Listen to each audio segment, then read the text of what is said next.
الصراط المستقيم صراط الذين أنعمت عليهم غير المغضوب عليهم ولا الضالين آمين. الحمد لله الذي هدانا لهذا وما كنا لنهتدي لولا أن هدانا الله. الصلاة والسلام على أشرف الأنبياء والمرسلين وعلى آله وصحبه أجمعين. رب اشرح لي صدري ويسر لي أمري واحلل عقدة من لساني يفقهوا قولي. سبحانك لا علم لنا إلا ما علمتنا إنك أنت العليم الحكيم. ولا حول ولا قوة إلا بالله العلي العظيم. أما بعد. Alhamdulillah, setinggi-tinggi kesyukuran kita panjatkan kehadrat Allah Subhanahu wa Ta'ala yang pada petang ini mengizinkan kita untuk datang ke masjid ini bagi membaca kitab yang ada di tangan kita ini. Mudah-mudahan kita faham apa isi kandungannya dan kita meyakininya sungguh-sungguh, tidak ada zan, tidak ada waham, tidak ada syak, dan dapat diterima akidah kita oleh Allah Subhanahu wa Ta'ala. Dan dengan itu selamat kita dalam kehidupan di dunia. Lebih-lebih lagi kita minta keselamatan dalam kehidupan di akhirat kelak. Baik tuan-tuan dan puan-puan, muka surat berapa? 146. Alright. 146. Yang kedua, azab dan nikmat di dalam kubur. Ya. Dah lepas kehidupan ini ada lagi satu kehidupan. Namanya alam kubur atau dipanggil alam barzakh. Jadi alam kubur tu boleh jadi satu taman daripada taman syurga dan boleh juga jadi satu jurang daripada jurang neraka. Al-qabru rawdatan min riyadil jannah wal qabru khufratan min khufarin niran. Baik tu kalau kita doa untuk mayat tu, kita doa apa? Allahumma ja'al qabrahu, atau kalau perempuan Allahumma ja'al qabraha rawdatan min riyadil jannah wa la taj'al qabrahu, ataupun qabraha khufratan min khufarin niran, khufrataha min khufarin niran. Ya Allah, ya Tuhanku, jadikanlah kubur orang ini satu taman daripada taman syurga, dan janganlah engkau jadikan kuburnya satu jurang daripada jurang neraka. Jadi kalau masuk syurga, dia ahli syurga, dia dapat nikmatlah dalam kubur. Bila ditanya boleh jawab, semua boleh jawab, tak ada salah. Maka apa kata malaikat? Apa kata malaikat? Dah saya sebut sini ni. Tidurlah kamu di dalam kubur ini laksana seorang, bukan pengantin, laksana seorang mempelai. Pengantin dia lama, sebulan pengantin lagi. Kalau mempelai apa? On your first wedding night. Ingat ke tak? On your first wedding night. Ya, lainnya ke tak tidurnya? Kalau lainnya bingung jawabnya. Jadi itulah, itu nikmat. Azab. Ya, ada 4 azab kubur. Sebelum kita baca kitab ni. Yang pertama, soalan dan pukulan mungkar nakir. Yang kedua, himpitan bumi sehingga berselisih tulang rusuk. Yang ketiga, didatangkan ular dan kala, matuk-matuk sampai hari kiamat. Dan yang keempat, didatangkan api neraka masuk ke dalam kubur. Itu siksa kubur. Yang mana lalu nahor je cakap apa? Tak ngapel lah, kena pukul sikit je. Siapa lalu? Angkat tangan. Sebab itu kita kena minta dari Allah SWT. Ya Allah, ampunkanlah dosa-dosa aku, ampunkanlah dosa ibu dan bapa aku, ampunkanlah dosa seluruh keluarga aku, lepaskanlah kami daripada siksa kubur dan azab api neraka. Baru kita baca azab dan nikmat di dalam kubur. Selain daripada fitnah di dalam kubur, wajib kita beriman dengan adanya azab dan nikmat di dalam kubur. Al-Quran dan hadis sahih secara jelas menunjukkan dalil adanya demikian. Quran pun sebut ada siksa kubur, ada nikmat kubur, dan hadis pun ada menyebutkan apa itu, ya. Ada nikmat kubur dan ada siksa kubur. Hadis pula, hadis sahih pula tu. Dalil adanya demikian seperti firman Allah, wa haqa bi ali fir'aun wa khaqa bi ali fir'aun su'ul azab an-naru ya'raduna 'alaiha ghuduwan wa 'ashiyya wa yawma taqumu as-sa'atu adkhilu ala fir'auna asyaddal 'azab. Dan Fir'aun beserta dengan kaumnya dikepung oleh azab yang amat sangat. Dan keluarga Fir'aun tu dikepung dengan azab yang amat sangat. Kepada mereka dinampakkan neraka. Belum masuk neraka lagi, dah dinampakkan neraka. Pagi dan petang. Kerana dalam kubur tu ada tingkap. Ada tingkap. Jadi kita boleh tengok daripada tingkap tu, sama ada jadi ahli syurga atau ahli neraka. Kalau ahli syurga, dia nampak nikmat-nikmat yang bakal menunggu dia di syurga.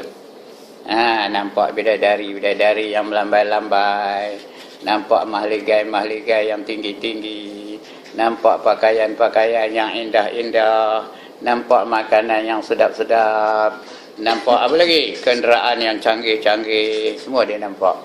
Itu kalau menjadi ahli syurga. Lepas itu dia tak sedar. Dia khayal nengok itu sedar-sedar hari dah kiamat aja. Tapi kalau ahli neraka, dia nampak siksa yang bakal diterimanya. Api yang menjulang-julang, pemukul besi yang merah menyala, malaikat yang garang-garang, yang ganas-ganas, anjing-anjing neraka yang menggigit-gigit. Tengoklah apa siksa yang bakal diterima olehnya. Baik. Dan Fir'aun beserta kaumnya dikepung oleh azab yang amat sangat. Kepada mereka dinampakkan neraka pagi dan petang. Bermakna tiap-tiap saat, tiap ketika lah nampak.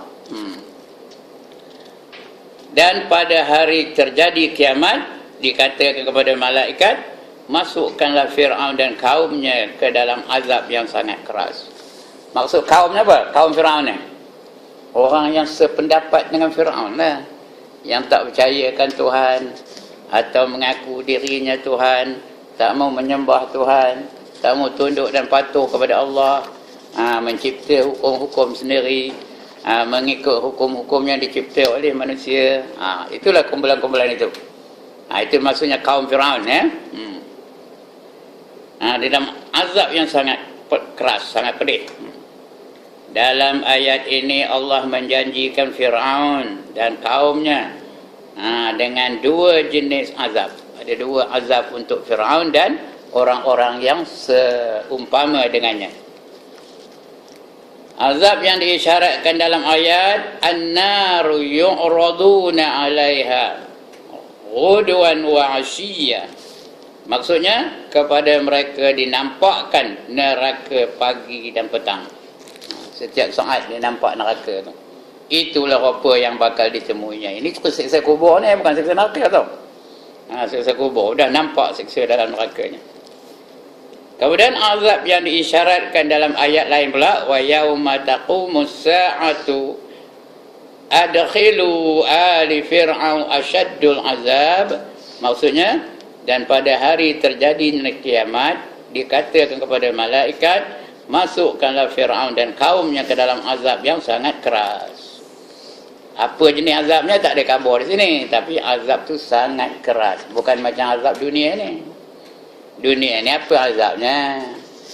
Sakit kepala lagi. Sakit gigi lagi. Apa lagi? Gaut lagi. Bisa. Lagi? Apa? Apa lagi? Suami kahwin lagi. Ya, azab tu. Itu azab dunia ni. Tapi di akhirat tak terperi azabnya, ya? Tak tertanggung. Begitu hebatnya azabnya. Ayat yang kedua ataf, kata ataf, ya. Kepada ayat yang pertama. Berarti ataf tu dia apa namanya? Ayat itu atafun, artinya bengkok, ya. Dia bengkok kepada ayat yang pertama, artinya menguatkan ayat yang pertama tadi. Menurut kaedah ataf dalam bahasa Arab memberi erti bahawa yang kedua berlainan daripada yang pertama. Azab yang pertama dengan azab yang kedua lain, bukan serupa, tapi dua-dua tak tertahan dia kita. Maka azab yang disebut dalam ayat yang pertama berbeza daripada azab yang disebut dalam ayat yang kedua. Ataf tu artinya bengkok. Bengkok tu jalan lain, ya. Orang bengkok jalan. Bukan lurus. Kalau jalan lurus je lah. Ini bengkok. Dia tak ikut jalan yang biasa tu, kena bengkok. Itu ataf. Berbeza.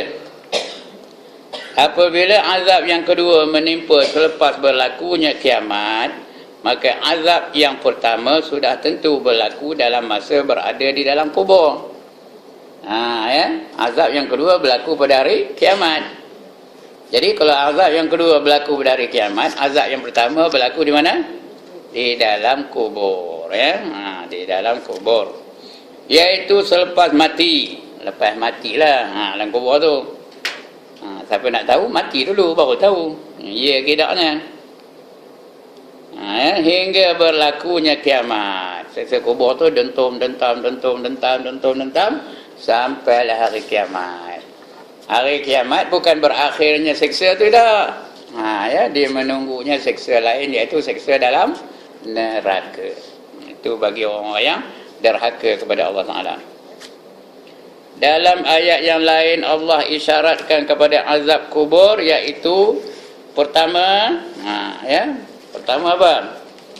Firman Allah Ta'ala, walau tara idz zalimuna fi ghamaratil maut wal malaikatu basitu aydihim akhriju anfusakum al-yawma tujzauna azabal huni bima kuntum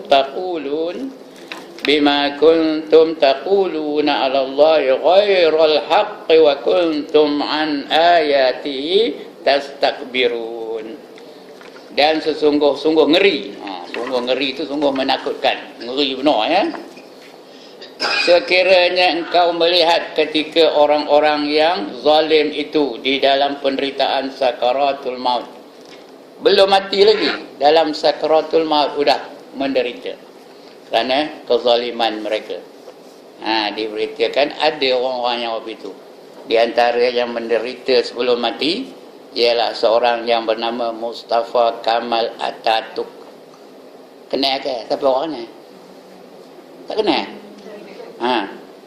Itu yang diceritakan menderita. Dia kena penyakit entah apa kena tak boleh bangkit. Berdiri aja dom tumbang. Dia macam migraine lah, ya. Sakit yang amat sangat. Lepas itu lama lepas itu, bukan sakit itu, tahun-tahunnya sakit lepas itu. Ya. Dan sekarang ni ada seorang menderita lepas itu. Siapa nama? Siapa tahu? Kuis perdana petang. Siapa yang sekarang menderita? 7 tahun dah menderita. Siapa? Ariel Sharon. Ariel Sharon, iaitu mantan Perdana Menteri Israel. Sudah 7 tahun sakitnya. Makan tak lalu. Atau macam mana dia makan? Umur tiup lah. Makan tiup dalam tu. Bangkit tak lalu. Mata terbedik-bedik tapi tak nampak. Lidah meruit tapi tak boleh bercakap. Bukan sehari dua, 7 tahun. Ya. Kalau kita lalu ke, saya sebulan duduk IJN terbaring aja. Itu pun gelisah benar. Medang nak bangkit aja. Bertengkar hari-hari dengan anak saya. Anak saya tak bagi bangkit, saya nak bangkit juga. Ya, hari-hari bertengkar tu. Kamu ni jangan kacau abah.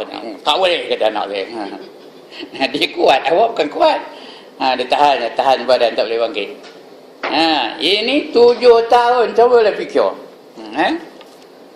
Saya belum nahan kat tangan. Dia kenal belum mati lagi tu. Sebelum mati dah Allah azab dia dengan seksa yang amat pedih. Itu sakaratul maut tu.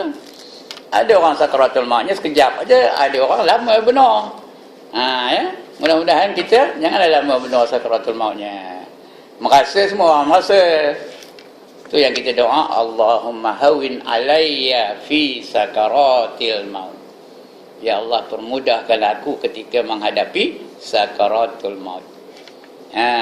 Wa barik li fil maut wa fi ma ba'dal maut. Ya Allah, permudahkan aku ketika menghadapi sakaratul maut.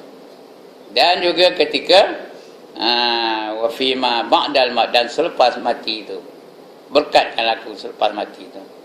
Dan juga wa fi ma indal maut, dalam keadaan bila aku nak mati itu, dan juga selepas mati. Minta keberkatan dari Allah Subhanahu wa ta'ala. Baik.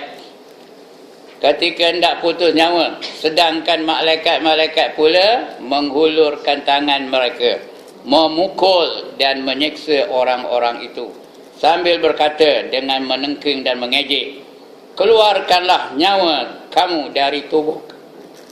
Keluarkanlah nyawa kamu dari tubuh kamu sendiri. Pada hari ini kamu dibalas dengan azab siksa yang menghina kamu sehina-hinanya, disebabkan apa yang telah kamu katakan terhadap Allah dengan tidak benar, dan kamu pula menolak dengan sombong, takabur akan ayat-ayat keterangannya. Itu kata malaikat maut ketika nak nyabut nyawa orang yang derhaka kepada Allah tu. Sekarang kamu rasakan sakaratul maut, kamu rasakan siksa. Ya, kerana kamu dulu dalam dunia sombong benar, act benar, tak nak tunduk patuh kepada Allah. Ya. Jadi dia rasakanlah sebelum mati tu, mengejek dia. Ya. Sebab itu tuan-tuan dan puan-puan, bila kita nak mati, semua orang akan merasa sakaratul maut. Macam mana sakitnya? Nabi pun terasa sakitnya. Nabi Muhammad merasakan sakitnya. Begitu juga Nabi Musa merasakan sakitnya. Begitu juga Nabi Ibrahim merasakan sakitnya. Semua Nabi-Nabi merasa sakit ketika nak mati. Nabi Muhammad itu berpeluh-peluh menahan sakit mati. Sedangkan dia bukan ahli neraka. Dia kekasih Allah, ahli syurga. Pun sakit. Sampai menangis anaknya Fatimah nengokkan keadaan Nabi, berpeluh-peluh menahankan kesakitan. Sampailah Nabi bisik ke telinganya. Lepas itu baru Fatimah senyum aja. Udah mati Nabi, dah wafat Nabi. Ditanya kepada Fatimah, apa dibisik di Nabi ke telinga kamu menyebabkan kamu senyum walaupun Nabi dah dekat nak mati? Apa jawab Fatimah? Apa jawabnya? Bahawa aku tak lama lagi akan mengiringi Rasulullah sallallahu alaihi wasallam. Artinya Fatimah tak lama lagi juga akan mati. Memang pun 6 bulan aja lepas itu Fatimah pula meninggal dunia. Itu yang dia senyum macam tu. Nabi sebelum dia mati ditanya, macam mana rasanya ya Rasulullah? Jawab Nabi, sakaratul maut itu seperti seorang ditetak dengan pedang sebanyak 300 kali. 300 kali tetak. Cocok berapa kali? 300 kali. Itu sakit mati. Kata Nabi Ibrahim pula, sakaratul maut itu seperti seorang yang diambil besi, dibakar sampai merah, lepas itu disiut dengan bulu yang basah. Besi itu merah, baru lepas sepuh, itu kena bulu yang basah. Berbunyi ke tak? Berbunyi tak besi itu? Pula lidah pula agak ni kan. Begitulah keadaan sakit mati itu. Tapi yang paling jelas ialah seperti mana yang disebut oleh Nabi Musa alaihissalam, bahawa orang sakit mati itu seperti kambing diseliat kulitnya hidup-hidup. Tahan, sampai lalu nahon. Kulit kita tu ditarik hidup-hidup. Ada tak? Kena garis sikit pun gelejat. Sakitnya ini pula kulit tu ditarik hidup-hidup. Siapa nak nerai cuba tarik kuku tu. Kuku perempuan tuan-tuan tu try tarik. Sampai tanggal. Sakit ke tak? Itulah dia sakit mati. Pun merasa, sedangkan mereka ini semua kekasih Allah Ta'ala. Semua ahli syurga. Pun sakit. Kalau di neraka, lagi lah ya. Itu dia. Itu sebab ditengkin di malaikat, keluarkanlah nyawa kamu sendiri kalau kamu pandai, kalau kamu lalu ya. Dan kamu nanti akan dibalas dengan siksa yang menghina kamu. Kamu akan dihina dengan siksa yang amat pedih. Sehina-hinanya. Artinya extremely hina. Ya, paling hina. Pada hari itu kamu dibalas dengan azab siksa yang menghina. Sehina-hinanya disebabkan apa yang telah kamu katakan terhadap Allah dengan tidak benar. Ya, pendapat kamu tentang Allah tu tak benar. Sehingga kamu mensyirikkan Allah, sehingga kamu mengatakan kamu tu Allah, Tuhan dan sebagainya. Macam Firaun lah. Firaun dia kata apa? Dia mengatakan diri dia adalah Tuhan. Faqala ana rabbukumul a'la, kata dia. Kata dia Allah dalam Quran, menyebutkan atau mengkuatkan kata-kata Firaun. Maka berkata ia, sesungguhnya aku adalah Tuhan kamu yang maha tinggi. Itu dia Firaun. Tapi akhirnya mati juga ya. Kerana tak benar tu. Dan sombong. Dah sombong, takabur pula. Akan sangat-sangat dengan ayat-ayat keterangannya. Berkata Ibnu Abbas radhiyallahu anhu mengenai ayat ini, azab ini ialah ketika mati, iaitu dipukulkan muka mereka dan punggung mereka. Kata di Ibnu Abbas, ayat ini berlaku kepada orang yang dekat-dekat benar nak mati. Dipukul punggungnya atau dipukul mukanya tu. Dengan apa? Dengan cemeti lah. Bayangkan muka terpukul dengan cemeti yang merah menyala. Ya.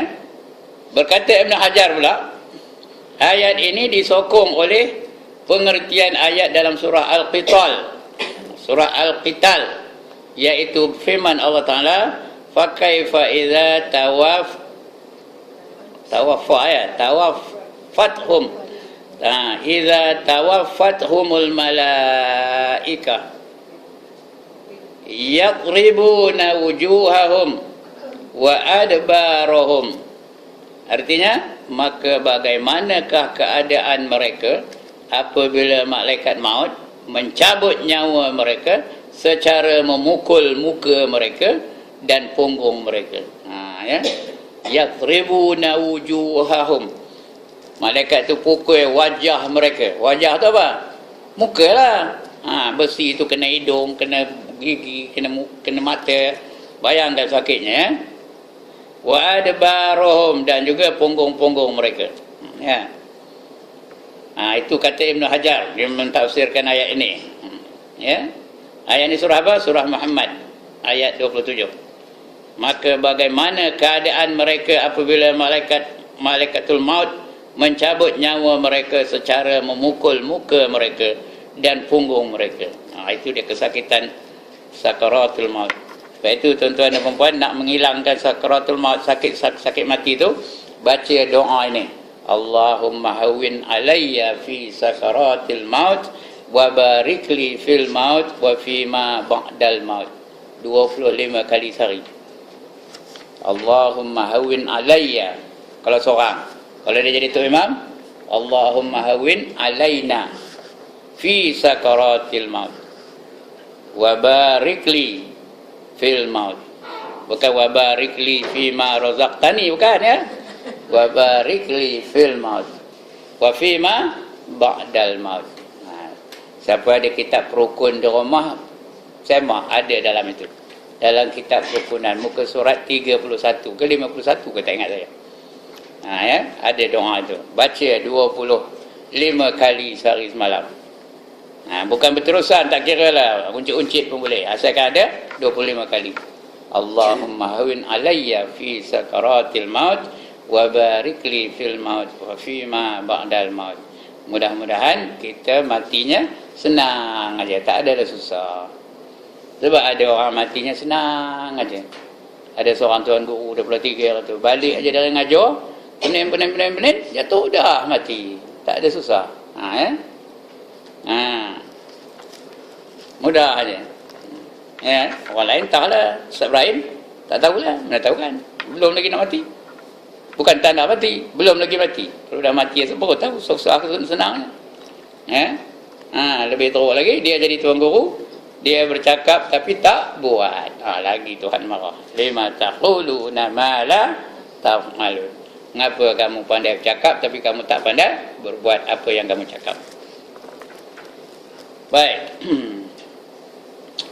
Tegas Ibn Hajar lagi, azab demikian meskipun berlaku sebelum dikebumikan si mati, namun ianya termasuk di dalam jumlah azab yang ternyata berlakunya sebelum kiamat. Walaupun dia bukan berlaku sesudah mati, dia mati dulu, ataupun sebelum mati dia dah kena azab, tapi masuk dalam ayat ni kerana dia berlaku sebelum hari kiamat. Dan menisbahkan azab kepada kubur. Dia nisbahkan azab ini azab kubur walaupun dia belum masuk kubur lagi. Ini Ibn Hajar punya tafsiran ya. Dia masuk dalam azab kubur walaupun dia belum masuk dalam kubur lagi. Dan menisbahkan azab kepada kubur adalah kerana kebanyakan azab itu berlaku di dalam kubur. Bukan saja nak mati, sudah lepas mati azab lagi ya. Hadis-hadis sahih mengisbatkan. Apa kata mengisbatkan? Mengisbatkan apa? Menetapkan. Itu mengisbatkan. Mengiyakan. Ada ye. Itu isbat tu. Mengisbatkan adanya azab kubur. Banyak orang mempertikaikan azab kubur ni. Ya ke ada ke tak ada ke? Tapi hadis sahih mengatakan memang ada azab kubur ya. Adanya azab kubur banyak hingga ke tahap mutawatir. Hadisnya banyak hingga ke tahap mutawatir. Mutawatir itu artinya hadis yang paling sahih lah, paling tepat, yang tak dapat disangkal. Itu namanya hadis mutawatir. Bila hadis mutawatir tu ramai perawinya, siapa aja, beberapa kumpulan perawi menyebutkan hal yang sama. Itu nama hadis mutawatir. Dia lebih diterima daripada hadis sahih.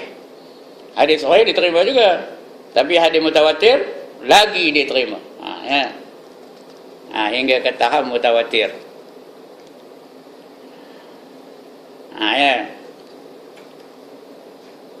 Berkata Imam Nawawi. Imam Nawawi ni pun ulama hadis ya. Dia juga mengumpulkan 40 hadis dalam satu buku namanya Matan Arba'in. Ada ke buku tu? Ya Allah, ada ke tak ada? Cakap Melayunya apa? Matan Arba'in tu. Hadis 40. Ada ke tak? Ada. Sini ada ngaji tu? Tak ada? Tak ada tak apalah. Habis ni esok boleh kita baca itu kalau tak. Hadis 40. 40 hadis. Dikumpulkan oleh Imam Nawawi rahimahullah ta'ala. Jadi Imam Nawawi mengatakan apa? Berkata Imam Nawawi, ketahuilah Ahlus Sunnah mengisbatkan. Apa kata mengisbatkan? Mengiyakan.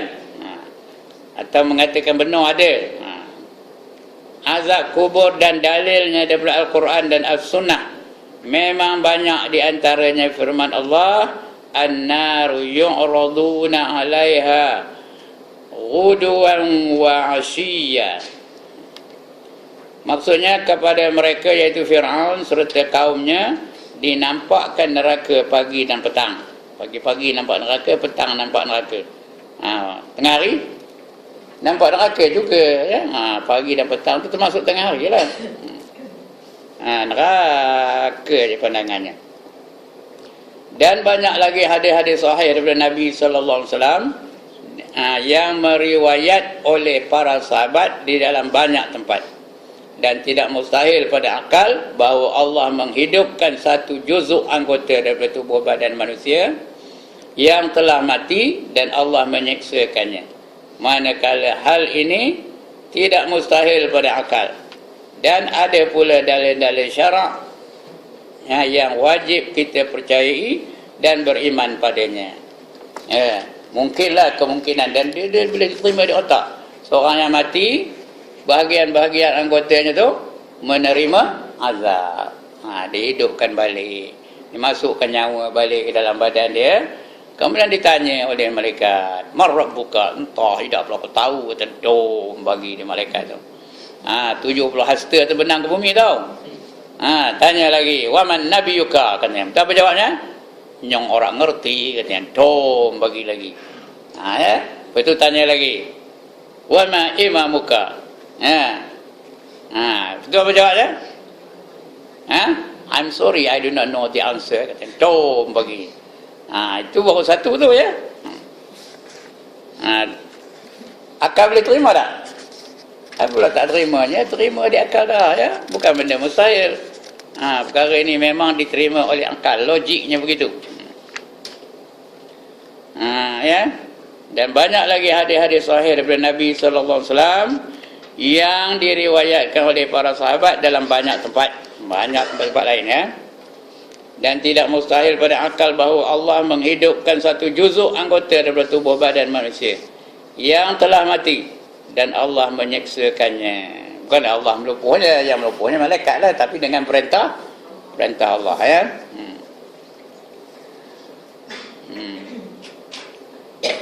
Manakala hal ini tidak mustahil pada akal dan ada pula dalil-dalil syarak. Ada dalil-dalil syarak, dalil-dalil dalam Islam. Dalil syarak ni dalam Islam ni ada berapa? Ada 4. Yang pertama Al-Quran, yang kedua As-Sunnah, yang ketiga ijma' ulama', yang keempat qiyas. Itu 4 dalil ya. Boleh. Kalau ada dalam salah satu daripada 4 dalil ni, artinya adalah benda itu dalam Islam. Kalau tak ada, itu namanya bid'ah.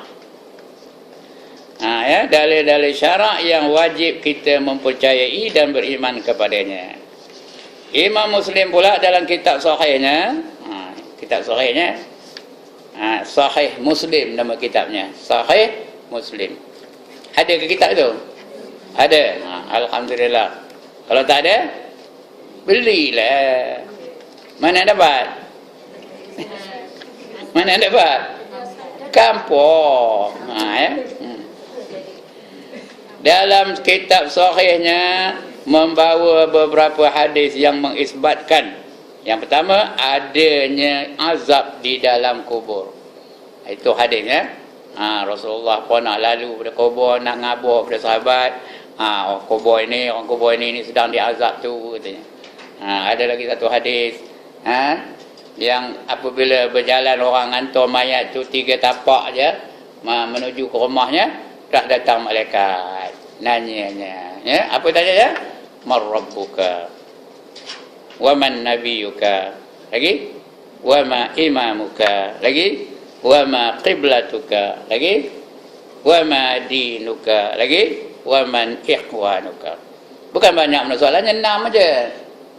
Udah ada 6 bocor pula tu. Dah tahu belaka kan? Kalau dah tahu boleh jawab kan tu? Tak boleh, kerana yang jawabnya bukan otak kita.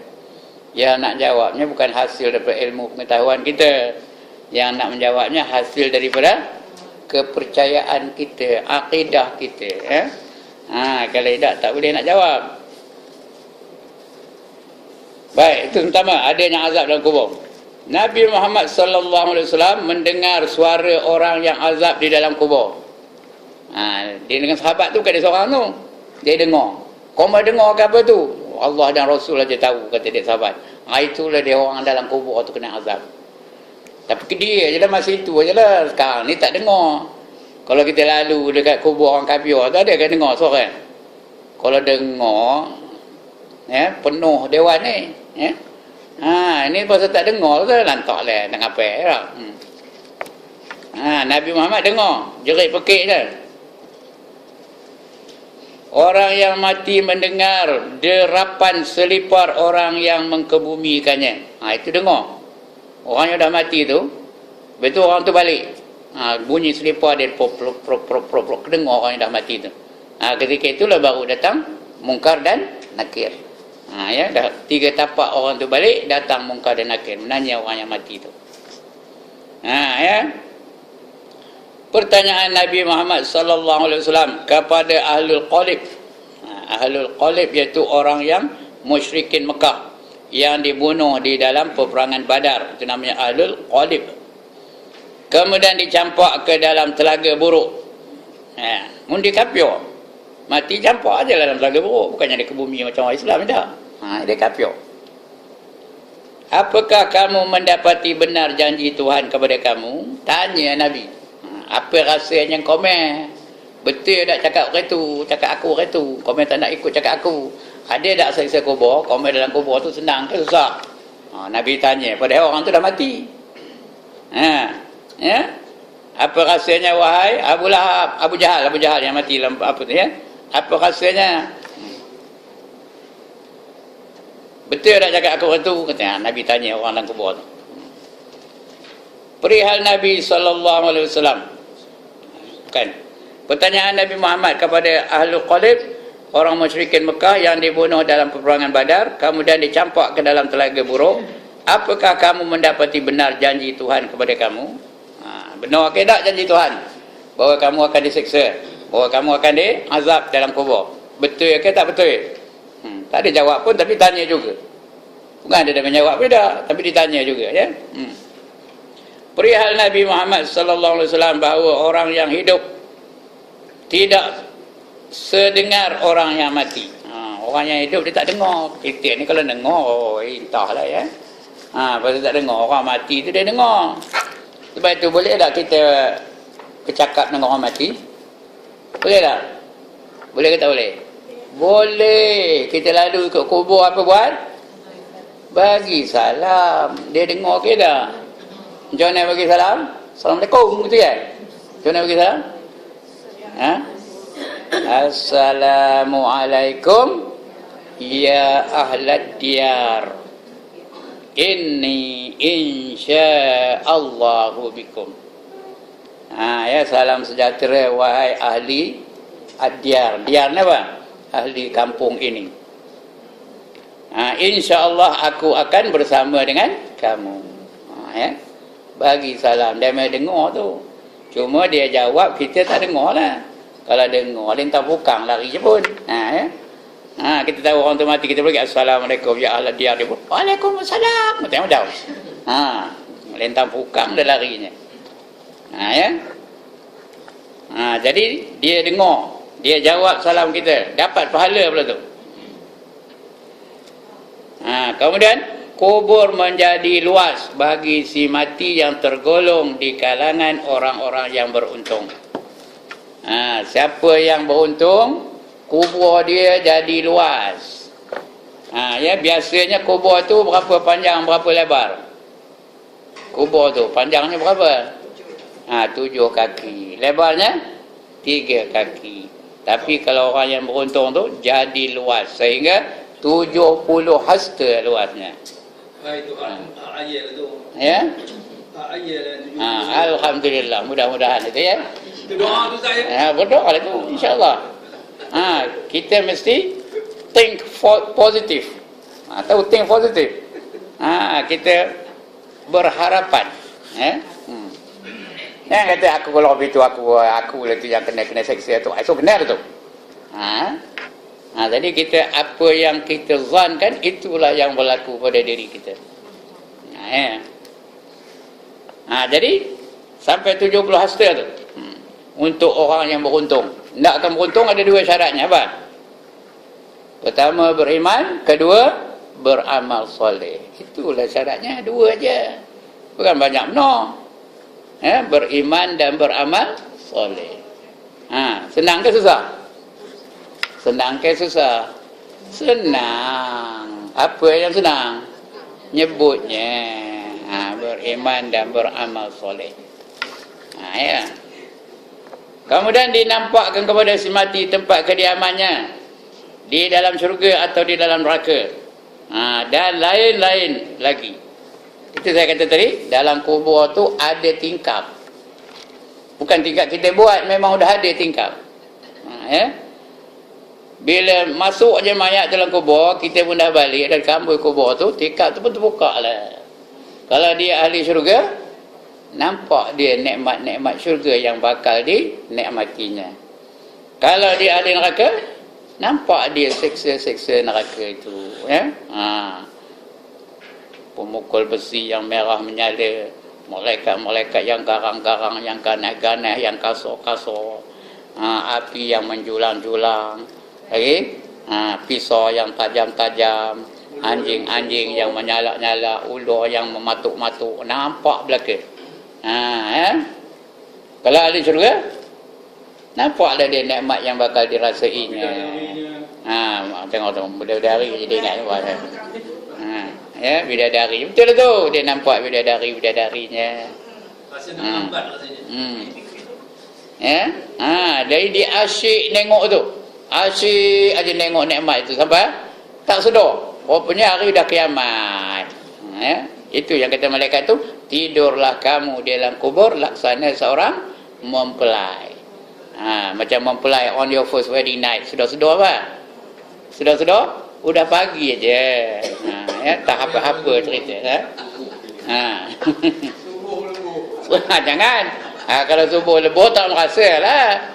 Ada lagi tingkap tapi nampak apa? Ada lagi tingkap tapi nampak apa dalam kuburnya? Nampak neraka lah. Ya. Jadi pilihlah nak mana. Inna hadainahu sabil imma syakiran wa imma kafura. Sesungguhnya diberitahu kepada kamu dua jalan. Sama ada kamu nak jadi orang yang syukur atau nak jadi orang yang kufur. It is all up to you. Make your choice. Ya. Baik, ayat Quran dah kita baca tadi. Di antara hadis-hadis yang mengisbatkan demikian ialah daripada Zaid bin Thabit radhiyallahu anhu, beliau menceritakan apa ni? Bainama nabiyyu fi haiti li bani najari ala ba'latillah wa nahnu ma'ahu iz hadat bi fakadat tulqihi wa idza aqburun kubur itu wa idza aqburun sittatun aw khamsatun aw arba'atun faqala man ya'rifu ashab hadhihi al-qubur qala rajulun ana qala famata mata haula'i qala matu fil ishraqi faqala inna hadhihi al-ummata tubtala fi quburihim falaula patutnya falaula ni falaula ada satu falaula lah falaula alla tadafanuwa la da'autu Allah an yusmi'akum min azabil qabri allazi asma'u minhu thumma aqbala alaina biwajhihi faqala ta'awwazu billahi min azabin nar. Itu pakai hatta tu bukan apa tu, bukan min azab, min azabin nar. Qalu na'udzu billahi min azabin nar. Qala ta'awwazu billah min azabil qabri. Faqala ta'awwazu billahi minal fitani ma zahara minha wa ma batan. Qalu na'udzu billahi minal fitani. Itu ada minal fitani ma zahara minha wa ma batan. Qala ta'awwadu ta'awwazu ya, minta lindung. Ta'awwazu min fitnatid dajjal. Qalu na'udzubillahi min fitnatid dajjal. Sewaktu Rasulullah sallallahu alaihi wasallam bersabda di halaman kampung Bani Najjar, baginda berada di atas himar. Dia tengah duduk atas himar, atas kaldai dia. Dan kami bersama-sama baginda ketika itu. Ketika itu himar baginda menjadi liar. Liar himarnya. Ya, melompat-lompat tentu hala. Hingga hampir-hampir menjatuhkan baginda. Tiba-tiba di situ ada 4 atau 5 atau 6 kubur. Rupanya di dekat kubur tu khimar tu melompat-lompat, udah jadi liar. Ya. Udah tak tenang dah. Biasanya khimar